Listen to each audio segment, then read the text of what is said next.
Então, esse recurso é muito útil. Por favor.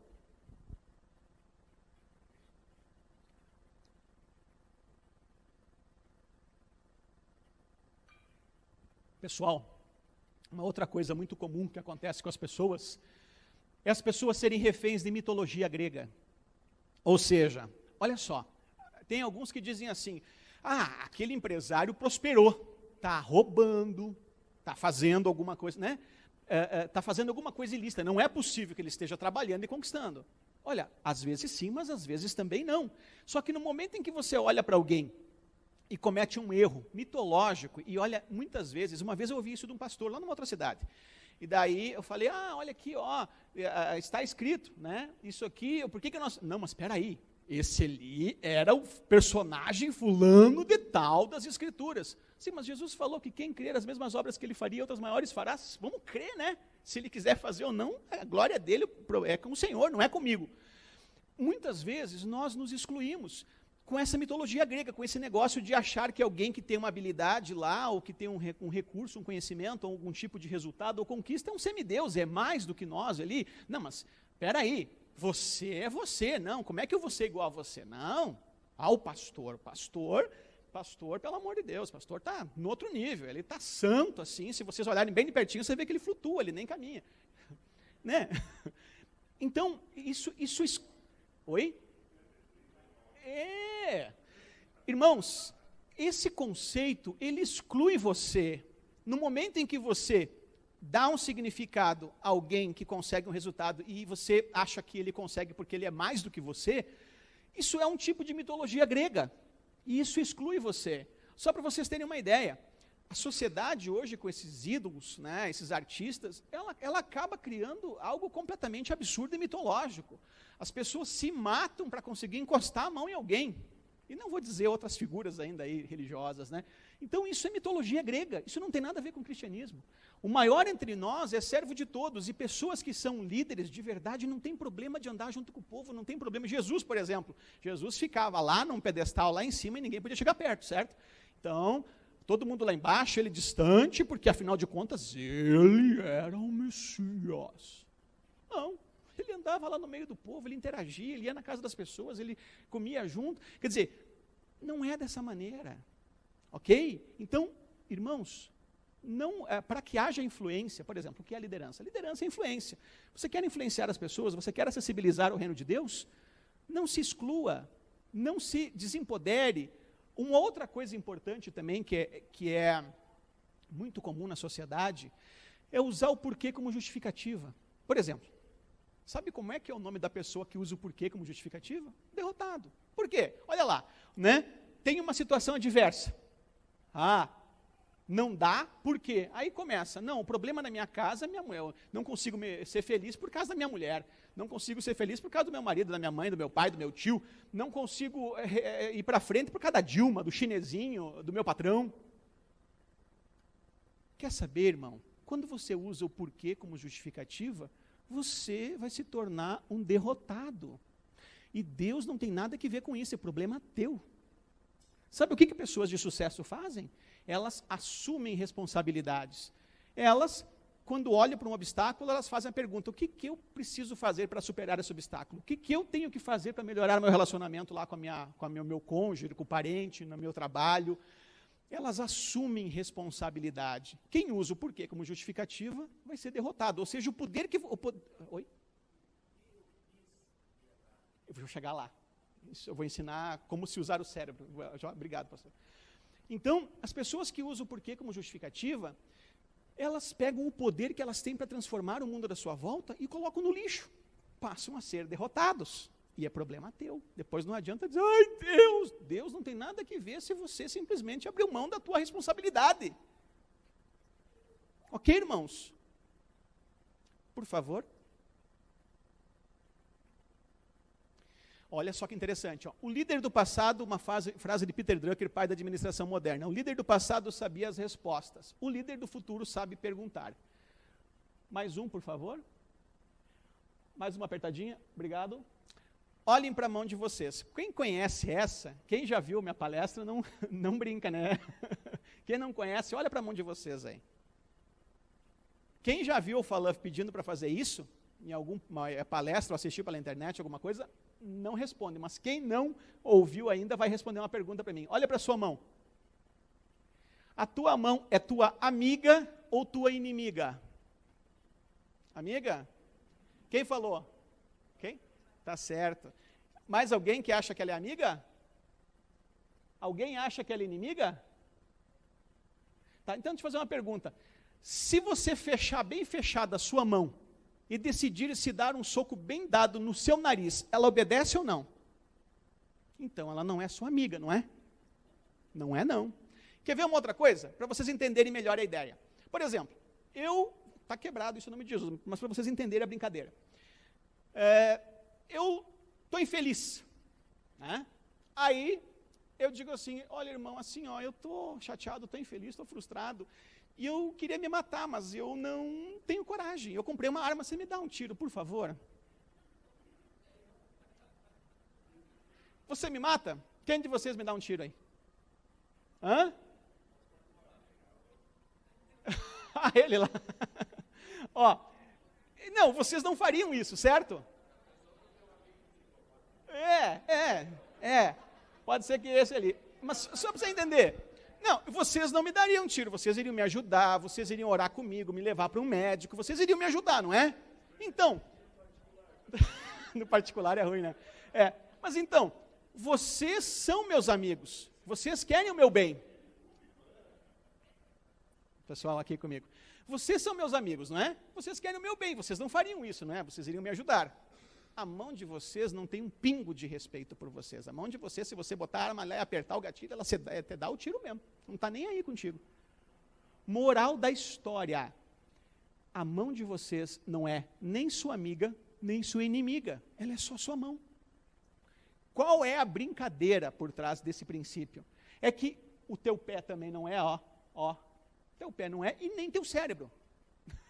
O teu cérebro também não é nem seu amigo, nem seu inimigo. Ele é só seu cérebro. Então, aperta mais uma vez, por favor. Olha só. Essa aí é boa, né? As pessoas que não sabem perguntar, elas fazem perguntas idiotas. Uma pergunta muito comum por pessoas que estão carentes de sentido e que podem trazer péssimas respostas é: o que há de errado comigo? Meu Deus, por que esse obstáculo agora na minha vida? Por que isso, meu Deus? Para vocês entenderem, simplificando processos complexos, você sabe o que é pensar? Pensar é fazer e responder perguntas. Vamos de novo? Simplificando processos complexos, pensar é fazer e responder perguntas.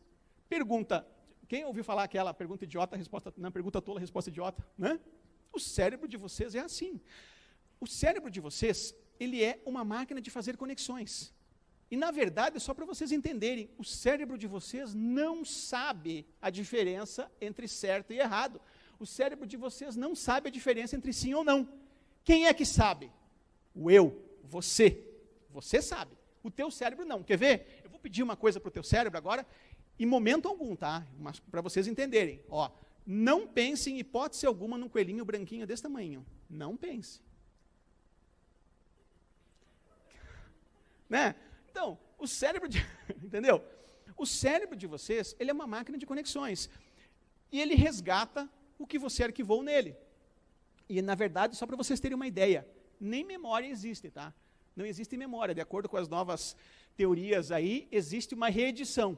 Porque quando você resgata a informação e você deixa arquivada lá, você vai perceber que você não tem toda a riqueza de detalhes que você tinha quando a experiência aconteceu. E graças a Deus por isso. Vocês acham que isso é ruim, quando você não consegue resgatar aquela experiência com toda a riqueza de detalhes? Vocês acham que isso é ruim? É bom? Só para vocês entenderem. Imagina se, ao você experienciar um evento muito ruim, um trauma muito grande na sua vida, imagina se cada vez que você lembrasse daquele trauma, aquilo viesse com toda a riqueza de detalhes e a intensidade do momento em que aconteceu. Já pararam para pensar que terrível que seria? Então, nem existe memória, existe uma reedição. E com o passar do tempo, fazendo uma alusão, por exemplo, a um guarda-roupa, se você tivesse uma roupa, se uma memória fosse uma roupa, você guardaria lá um casaco, ele ia alterar um pouquinho a cor, aparecer um botão a mais ou a menos, aumentar o comprimento ou diminuir, aparecer ou tirar ombreiras. Quer dizer, ou seja, quando você arquiva uma informação, ela sofre algumas alterações e quando você a resgata, você a reedita. Principalmente porque a tua consciência, na tua experiência de vida, vai resgatar aquela informação tendo em vista o teu presente agora. Se faz 10 anos, você já vai ver aquele evento de maneira completamente diferente. Então você reedita, tá? Ok, para vocês entenderem. Então, se pensar é fazer e responder perguntas, se você não faz uma pergunta norteada pelo resultado, sabe o que significa? Nada. Significa que você vai ficar num estado sem recursos, que você pode ficar estressado, que você pode até ficar maluco. Entendeu? Olha só, se você faz uma pergunta, por exemplo, uma pergunta negativa. Ai, por que esse obstáculo? Né? Onde é que você acha que a sua mente vai buscar as informações? Onde é que você acha que a sua mente vai buscar esses subsídios para responder essa pergunta? Ela vai buscar nas tuas experiências, ou seja, nos teus arquivamentos de informações. E você vai fazer uma pergunta complicada como essa. Já vou lá, irmão. Por exemplo, se você faz uma pergunta bem comum, experimentem pensar nisso agora. O que tem de errado com vocês? Não vem um monte de bobagem na mente de vocês? Por quê? Né? Porque a pergunta foi equivocada. Mais um slide, por favor. Olha só. Como otimizar o cérebro e perguntar corretamente? Mais um, por favor. As perguntas certas devem mover você na direção da superação dos seus obstáculos, ao invés de movê-lo a questionar o porquê dos mesmos. Então vamos lá, olha só, pergunta idiota. Meu Deus, por que isso agora? Por que eu sou assim? Por que tem de errado comigo? Pergunta idiota. Ó, imagina a pessoa que, claro, independente da pessoa ter uma péssima qualidade de vida. Por exemplo, nós podemos imaginar uma pessoa que teve uma família disfuncional, com patrocínios negativos. Ah, você não vai ser nada, você não vai chegar a lugar nenhum, né? E que teve traumas. Né? Essa pessoa vai fazer uma pergunta dessas e ela vai buscar essas memórias. Né? Não vai buscar no Google, no éter, diante do trono da graça, noutra dimensão, vai buscar aqui dentro. Aí ela vai resgatar essas informações, não é? Aí vem, a tua família lá, o teu parente disse que você não ia ser nada. Você pode lembrar que você teve uma experiência e deu tudo errado e a prova de que você não ia ser nada está ali, ó. E aí vai juntando as informações, aí você pergunta o que tem de errado comigo. Ah, que você é um derrotado, um fracassado, que não vai ser nada, que não vai a lugar nenhum. Ai, meu Deus! Quer dizer, na verdade, isso é só coisa da sua cabeça. O oposto também é verdade. Certo? O oposto também é verdade. Agora, mesmo que você possa vir de um bom lar, um lar maravilhoso, cristão, funcional, quando você faz a pergunta errada, mesmo assim você é um refém. Mesmo assim você é um refém. Bom, como o teu cérebro não é nem teu amigo, nem teu inimigo, por exemplo, se você vê o obstáculo e pensa, como eu faço para superar esse obstáculo e atingir meu objetivo? Como eu faço para solucionar esse problema? Se você focar na solução com a tua pergunta, como o teu cérebro também não é teu inimigo, se você fizer a pergunta certa, o teu cérebro não vai fazer o seguinte com você. Não, essa pergunta não vou te responder, senão você vai sair dessa situação horrível que você está. Não respondo, não. O teu cérebro não vai fazer isso, certo? Se teu cérebro é uma máquina de acesso a informações e conexões, e teu cérebro ele trabalha buscando, como é que ele arquiva as informações? Com imagens, com sons, com sensações, está tudo interligado. Então, quando você faz a pergunta correta, de maneira positiva, com foco em resultado, com foco em solução, o teu cérebro vai trazer a informação correta, a informação que te leva na direção de superação com o obstáculo. Fora isso, todas as outras perguntas que vocês vão fazer, que não tenha foco realmente em solução, em resultado, em dar o próximo passo, ir para o próximo nível, em realmente ir na direção do que faz sentido, dos resultados, do crescimento do teu PG, do melhoria dos teus negócios, do teu amadurecimento, do teu desenvolvimento, seja o que for, se você não faz uma pergunta com foco em resultado e em solução, eu vou dizer o que vocês vão fazer. Vocês vão fazer exatamente igual aquele cachorro que anda correndo atrás do rabo. Entendeu? Sabe barata tonta? Quem aqui quer ser barata tonta? Ninguém, não é?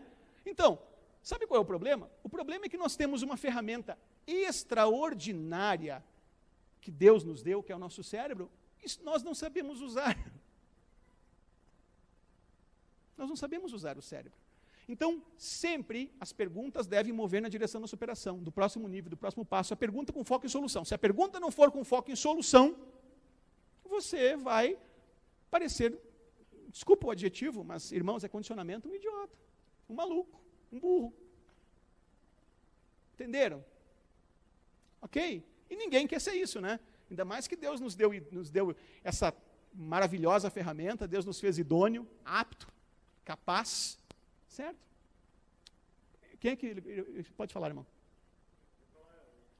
Falou na sequência, na verdade. Sim. Quando você se condiciona a perguntar o porquê, a mente vai te trazer somente o problema.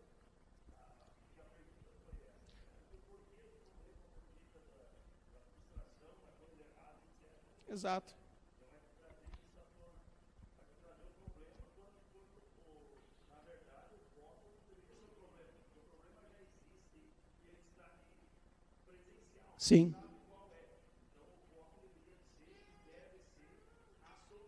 Exatamente.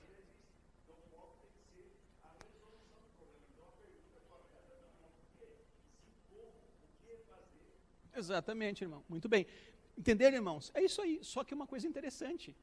A maioria esmagadora da sociedade não sabe disso.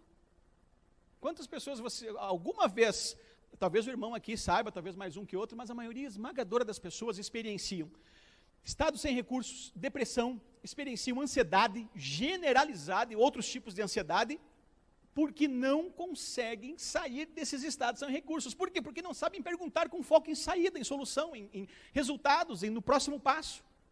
Só para vocês terem uma ideia, vocês sabiam que tem pessoas aí ficando milionárias em cenários adversos? Por exemplo, um cara que tem os seus problemas lá, mas é um cara em certo aspecto, que sabe fazer perguntas, chama-se Donald Trump, né? Donald Trump é um milionário americano. Sabe como é que Donald Trump ficou milionário? Porque existe um fenômeno muito interessante no mercado, e eu confesso que nesse momento, em função de eu prestar serviço para empresários, eu estou apanhando um pouquinho desse cenário.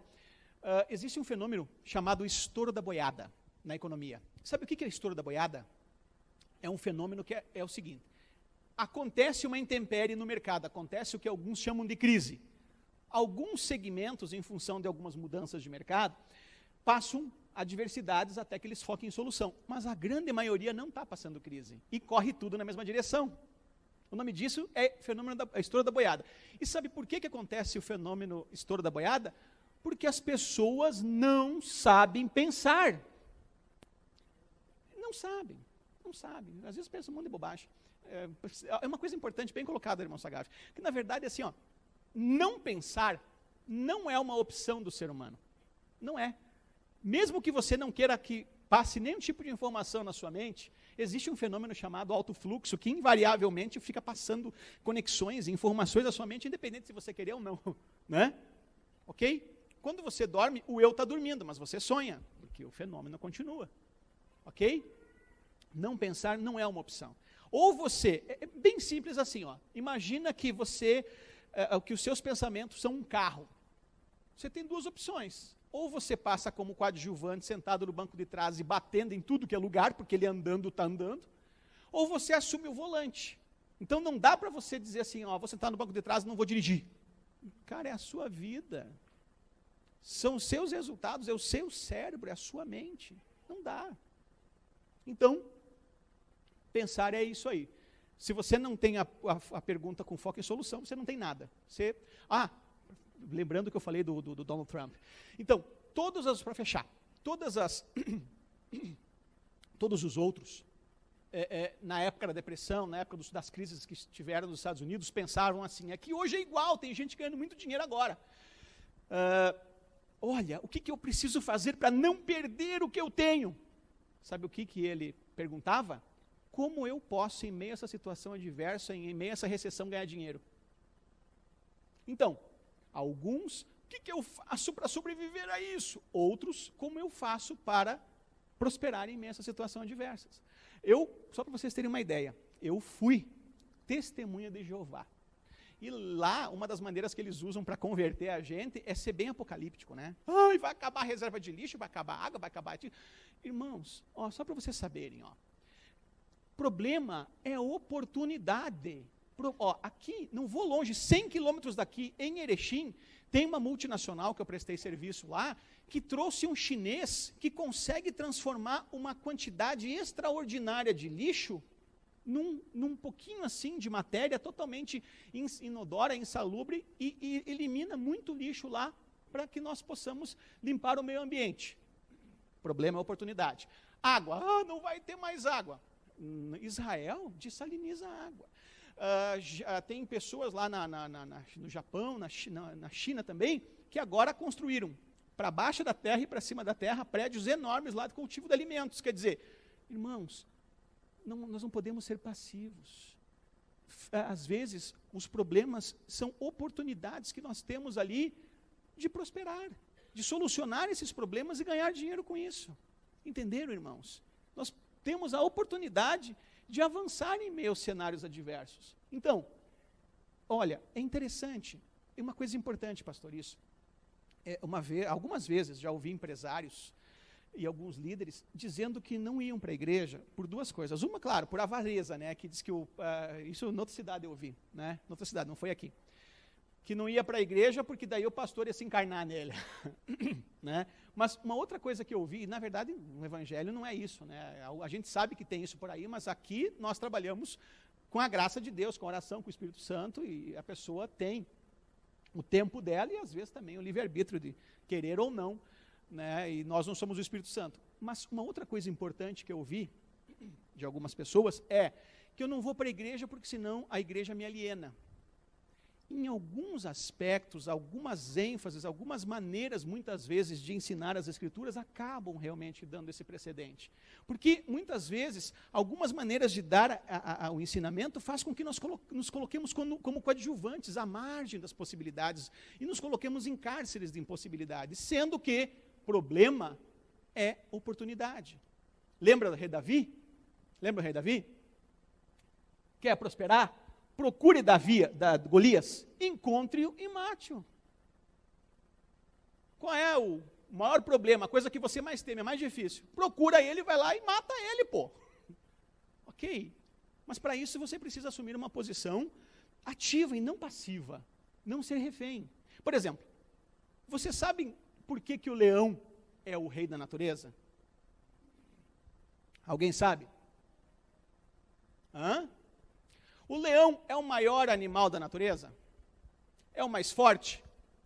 Mais rápido? Mais inteligente? O leão não é nada disso.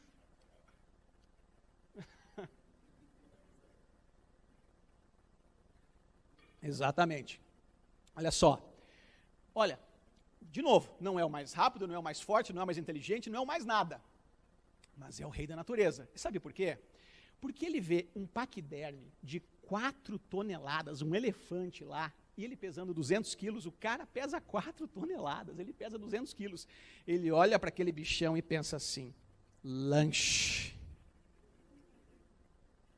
Entendeu?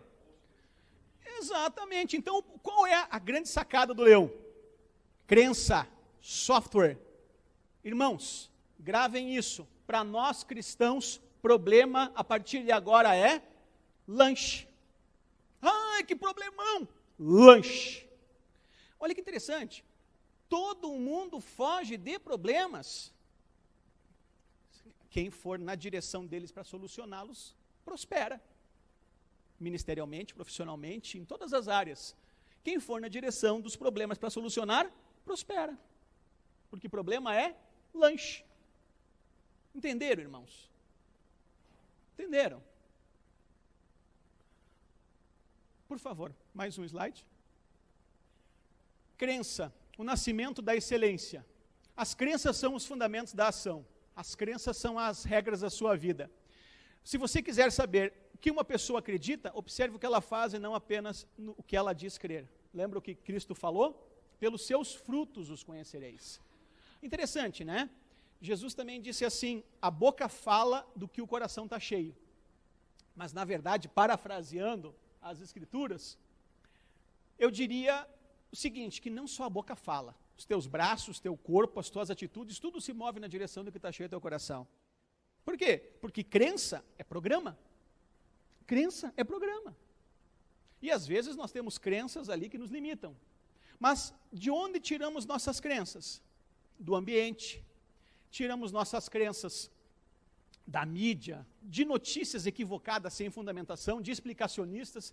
Tiramos dos mais variados locais.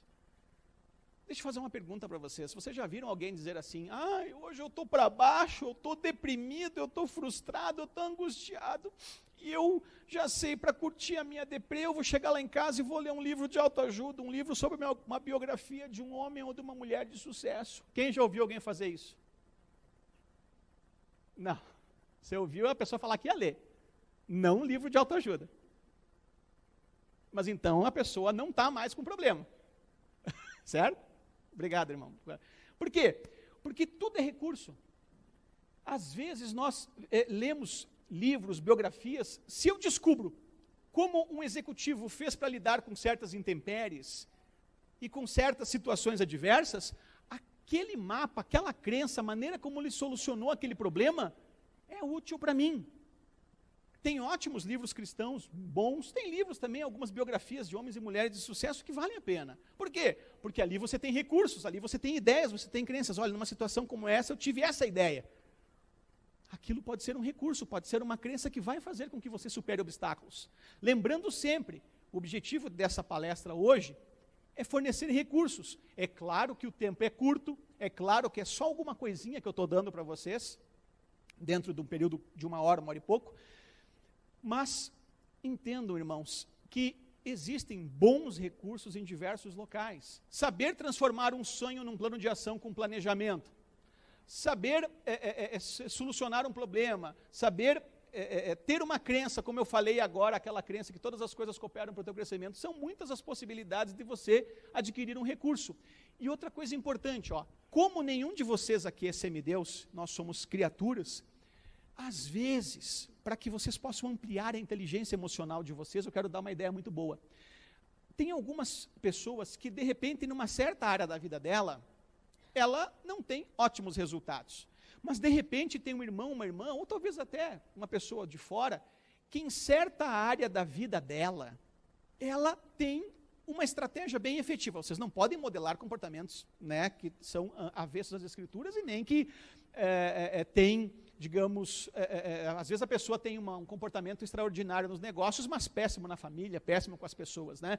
Mas, entretanto, às vezes, em determinada área, alguém tem uma solução, uma maneira mais efetiva de lidar com uma certa situação. E você pode aprender com ela. Entretanto, o oposto é verdadeiro. De repente, em certa situação, você não tem uma estratégia tão efetiva, mas em outra, você tem. Aí a outra pessoa pode aprender com você uma maneira mais efetiva de lidar com aquilo. Ok? Então, é possível você olhar para a pessoa à sua volta e aprender com ela.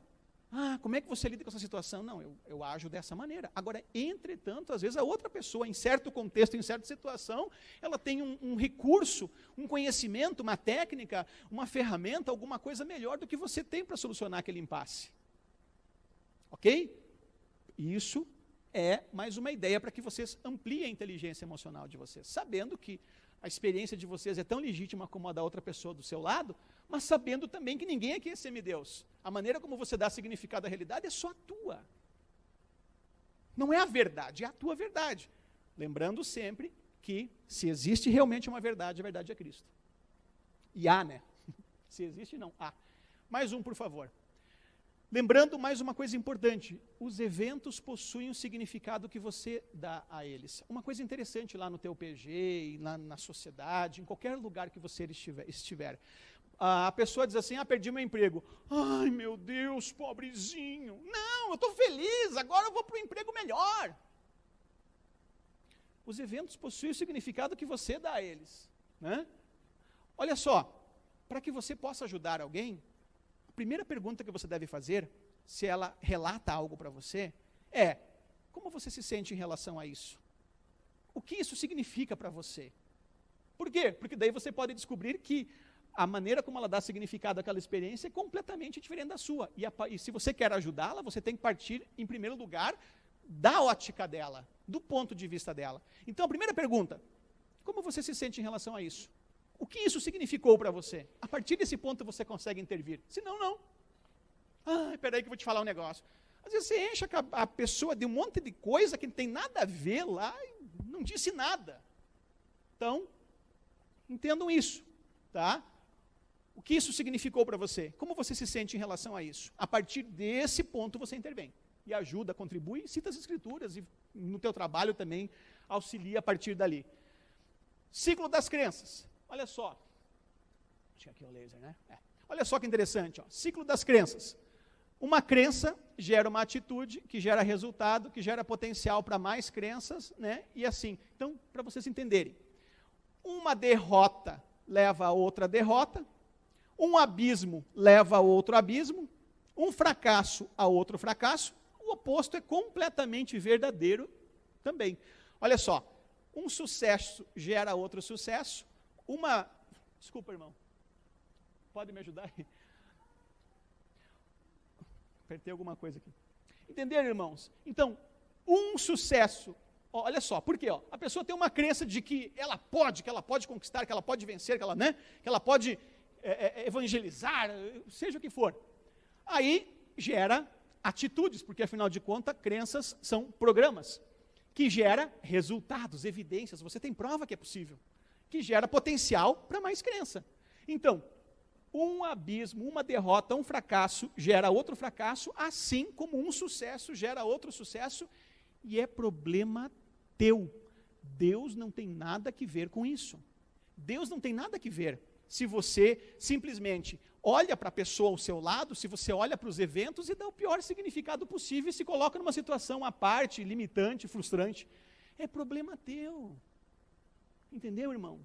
Deus não tem nada que ver se você acredita na derrota e não em vencer. Agora, entretanto, a história, a palavra de Deus está repleta de histórias que fazem com que nós cresçamos, prosperamos.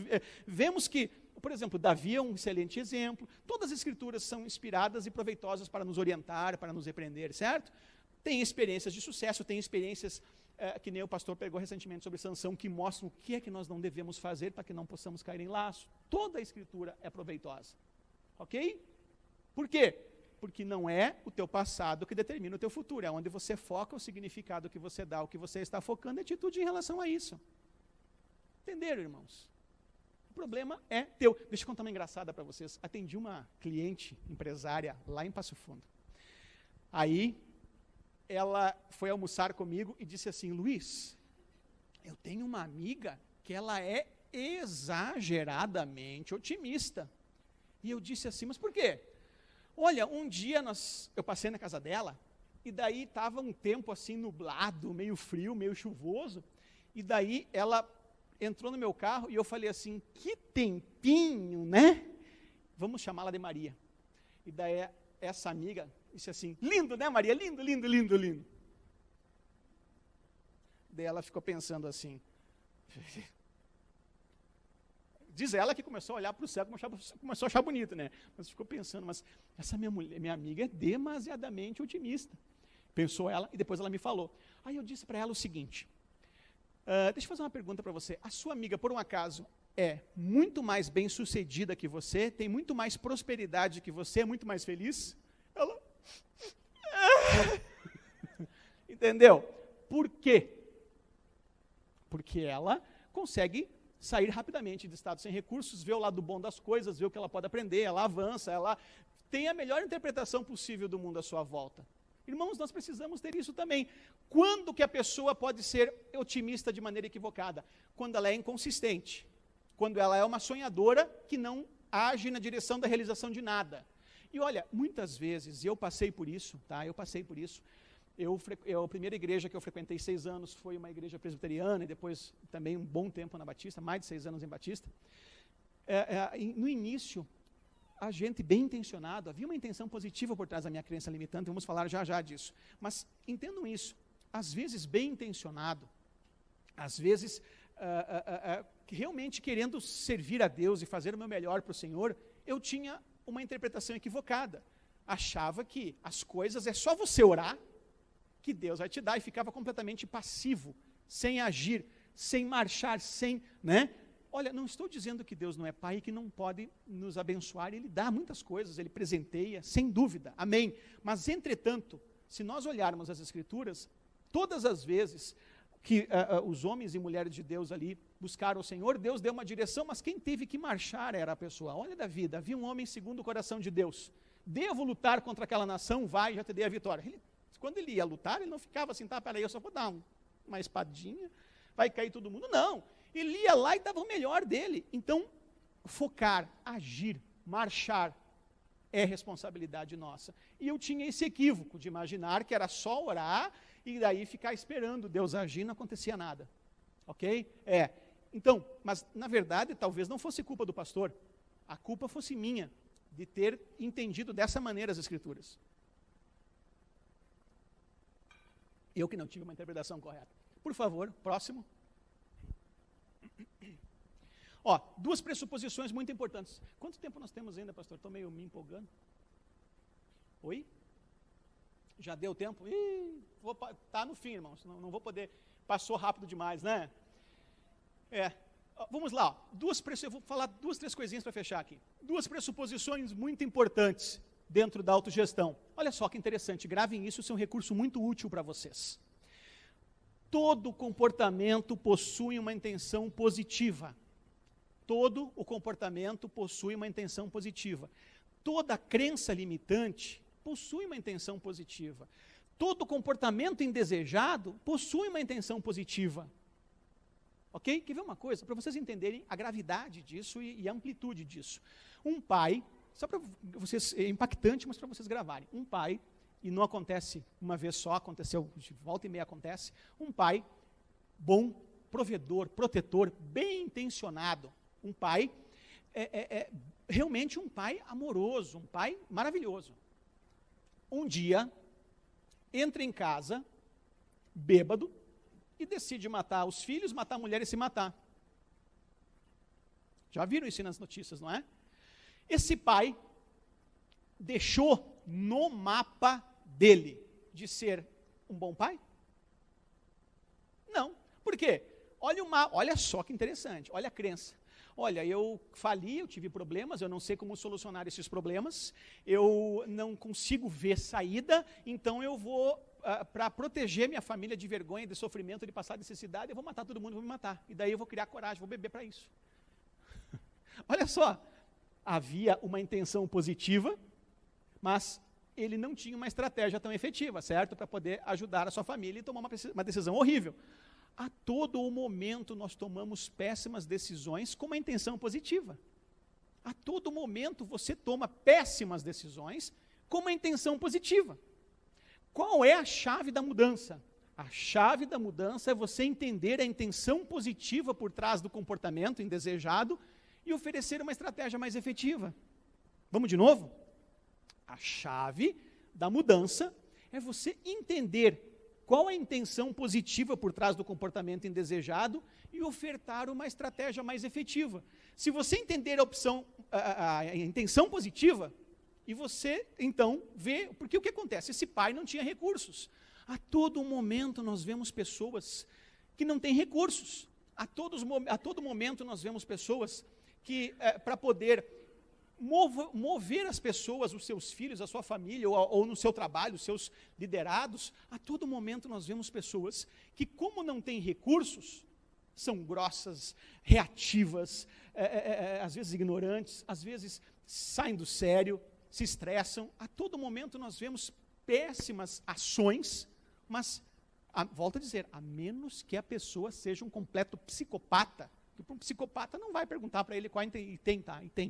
Para um psicopata, você não vai perguntar para ele qual a intenção positiva por trás do comportamento indesejado, porque ele é outra espécie, ok? O psicopata, ele é outra espécie, você esquece, né? Mas a menos que, não é o caso de ninguém aqui, sem dúvida alguma, não é, o que eu estou ensinando a vocês, tudo que eu estou dando aqui para vocês é para pessoas normais, tá? A psicopata, aí só Deus mesmo. Que nem a medicina tem a solução para quem tem o atrofiamento daquelas glândulas no cérebro lá que fazem com que nós tenhamos essa humanidade, né? Mas a menos que seja um psicopata, todo ser humano tem uma intenção positiva por trás do comportamento, por pior que seja, entendeu? Até aquelas pessoas que cometem terrorismo, essas pessoas, no mapa deles, eles têm uma intenção positiva, é a chamada guerra santa, a guerra da fé, há uma intenção positiva. O problema é que a estratégia que eles estão usando não é a mais efetiva, certo? Então nós cristãos podemos ajudar as pessoas entendendo a intenção positiva por trás do comportamento indesejado e ofertando uma estratégia mais efetiva. E as Escrituras têm muitos recursos maravilhosos para isso. Entenderam, irmãos? Então, quando você for ajudar alguém que está cometendo alguns erros, qual a tua intenção com isso? Qual o teu objetivo com isso? Né? Qual a intenção positiva? Oferece uma estratégia mais efetiva. Claro, nós estamos falando aqui de pecado, né? Estamos falando de resultados muito abaixo do que as pessoas gostariam de ter. E o último aqui, então, vamos parar por aqui. Mais um, por favor, para fechar. A força que molda a nossa vida é prazer e dor. Um outro motivador bem interessante. Todos os nossos comportamentos, eles são movidos para que nós possamos ter prazer e evitar a dor. Ok? Então, é outro ponto muito interessante, um recurso que faz com que vocês compreendam a motivação das pessoas. Ok? Bom, nós temos que parar por aqui por causa do horário, mas, por favor, para fechar, eu vou dar a oportunidade de vocês fazerem algumas perguntas aí para que eu possa ajudar e esclarecer alguma coisa que não ficou claro. Podem fazer perguntas, por favor. Quem tem uma pergunta?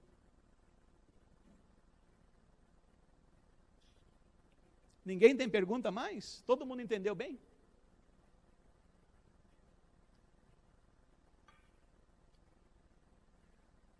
Tudo bem, irmãos? Então, vamos encerrar? Vamos orar então para encerrar?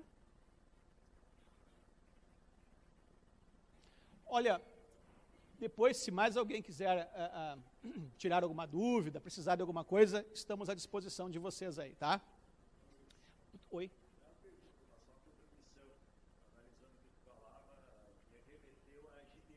Uhum.